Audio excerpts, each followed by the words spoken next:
तन्नू, क्या तुम्हें पता है आजकल के उपभोक्ता कितने ज्यादा परेशान है? नहीं, मुझे नहीं पता। क्या तुम्हें नहीं पता? आजकल के उपभोक्ता बहुत कष्ट में है, वे बहुत परेशान है। उन्हें लोग बहुत तरह तरह से ठग रहे हैं और लूट रहे हैं। उपभोक्ता उपभोक्ता यानी कस्टमर, वो तो भाई कष्ट से ही मरेंगे। उनके नाम में भी उनका भाग्य छुपा हुआ है। वो कैसे? आइए इस नाट्य के माध्यम से देखते और जानते हैं कि किस किस प्रकार से उपभोक्ता का शोषण होता है।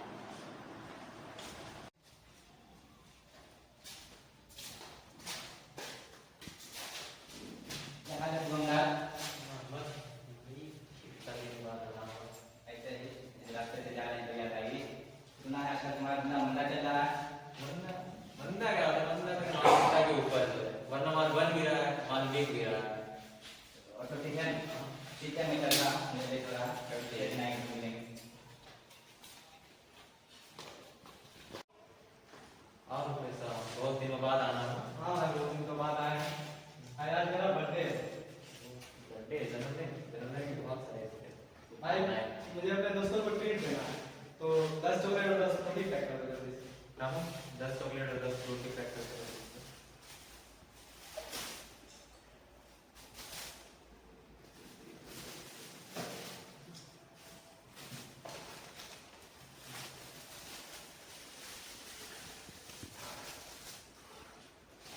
क्या भाई? मेरा बिल तो दो। क्या रिक्वेस्ट, तुम बिल के चक्कर में पड़ते हो? 10 चॉकलेट और 10 फ्रूटी ही तो है। कौन सा हवाई जहाज खरीद लिए हो? नहीं भाई, बिल तो देना होगा आपको। क्या?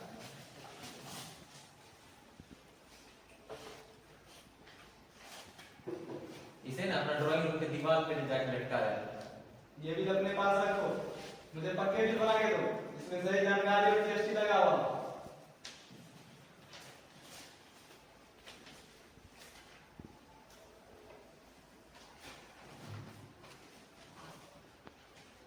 ऐसे ऐसे 10 ग्राहक आ जाए तो दुकान बंद करना पड़ जाएगा। अरे भाई, बिल बराबर दिया करो। आपका दुकान भी चलेगा, व्यापार भी चलेगा और देश भी चलेगा।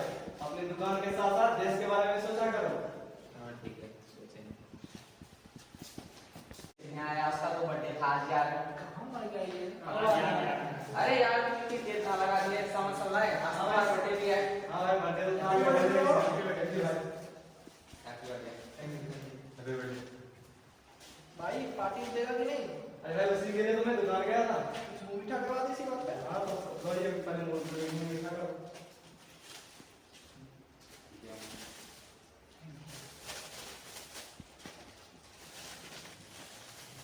Thank you.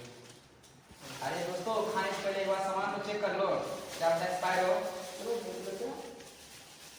अरे भाई, ये तो एक्सपायर है। चलो चलो, इसे दुकानदार को शर्ट मार के आते हैं। हाँ भाई चलो वापस करके आते हैं। चलो चलो चलो।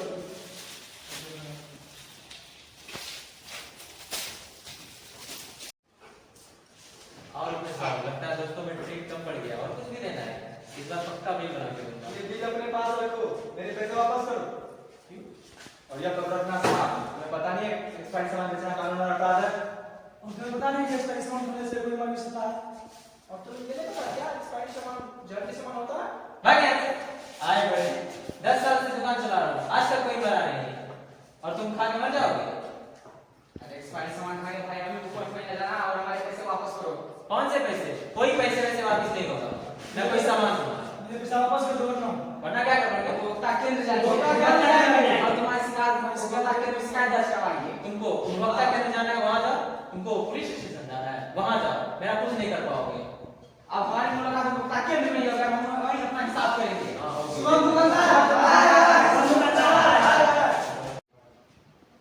तो चलिए देखते हैं कि अदालत में क्या होता है। अदालत की कार्रवाई शुरू की जाए। अदालत की कार्रवाई शुरू की जाती है। केस नंबर 420 शुभम और रुपेश कार्रवाई के लिए हाजिर हो।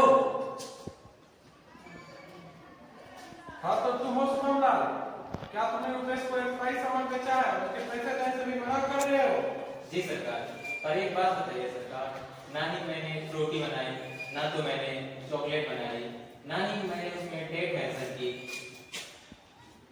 और ना ही रुपेश को न्योता दिया कि तुम मेरे दुकान पे आओ और मेरा सामान खरीदो। ये सब बहाने बना के तुम बच नहीं सकते हो। ये कानूनी अपराध है, किसी को एक्सपायरी सामान बेचना कानूनी अपराध है।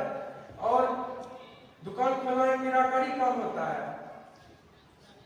तुम किसी को एक्सपायरी सामान नहीं बेच सकते, उससे उसकी जान जा सकती है या उसकी स्वास्थ्य खराब हो सकती है। इसकी तुम्हें 8 साल की जेल या जुर्माना हो सकता है। नहीं सरकार, ऐसा मत कीजिए सरकार, मैं बर्बाद हो जाऊंगा। अभी तक तो मेरी शादी भी नहीं हुई है और मेरे माता पिता का क्या होगा? शुभम लाल, तुम्हें गलती का एहसास तो हो गया है, लेकिन इससे तुम कानून से बच नहीं सकते हो। इसके लिए तुम्हें रुपेश को उसके पैसे वापस करने पड़ेंगे और अतिरिक्त 5,000 जुर्माना भी देना पड़ेगा।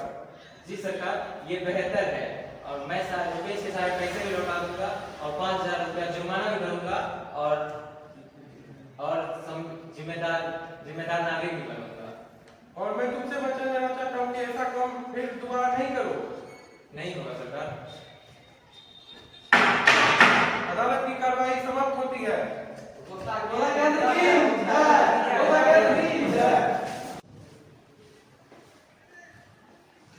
जैसा कि आप सबने इस दृश्य में देखा कि उपभोक्ताओं को कुछ उपचार उपलब्ध कराए गए हैं। इस उपचार के अलावा भी कुछ उपचार हैं जो कुछ इस प्रकार हैं।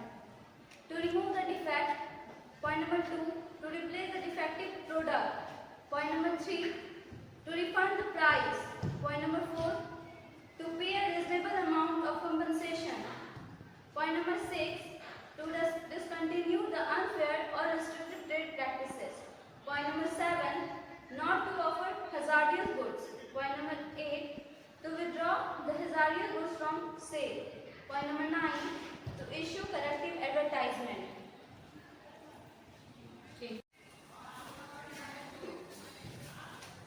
उपभोक्ता शिकायत करने के लिए कहाँ जा सकता है?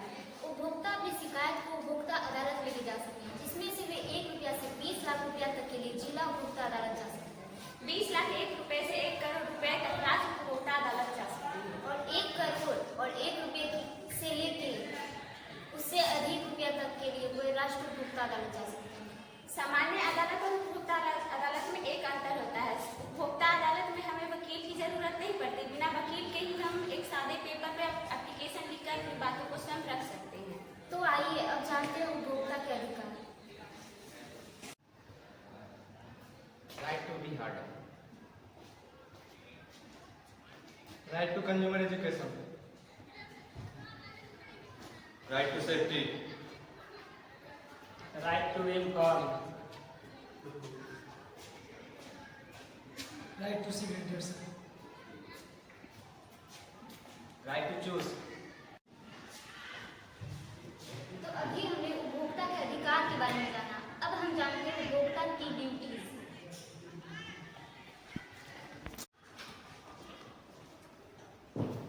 Duties of consumer: be aware about various goods and services available. Buy only standardized goods. Learn about risk associated with product and services. Read label carefully. Assert yourself to ensure that you get a fair deal. Be honest in your dealing. Ask for cash memo. File a complaint in an appropriate consumer forum.